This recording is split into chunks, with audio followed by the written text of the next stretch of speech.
بسم اللہ الرحمن الرحیم۔ السلام علیکم ورحمۃ اللہ وبرکاتہ۔ دیشان اسلامک چینل میں خوش آمدید۔ اگر آپ ہمارے چینل پر نئے ہو تو چینل کو سبسکرائب کریں اور ہمارے حوصلہ افزائی کے لیے ایک لائک ضرور دیں۔ 7 تباکن گناہ، یعنی وہ 7 گناہ جن سے انسان تباہ ہو جاتا ہے۔ حدیث نبوی ہے، حضرت ابو ہریرہ رضی اللہ تعالی عنہ سے روایت ہے کہ نبی کریم صلی اللہ علیہ وسلم نے فرمایا، 7 تباکن گناہوں سے بچو۔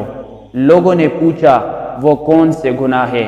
تو آپ صلی اللہ علیہ وسلم نے فرمایا، نمبر 1 اللہ کے ساتھ کسی کو شریک کرنا، نمبر 2 جادو کرنا، نمبر 3 کسی کو ناحق قتل کرنا، نمبر 4 سود کھانا، نمبر 5 یتیم کا مال ہڑپ کر جانا، نمبر 6 میدان جہاد سے بھاگ جانا، نمبر 7 نیک عورتوں پر تہمت لگانا۔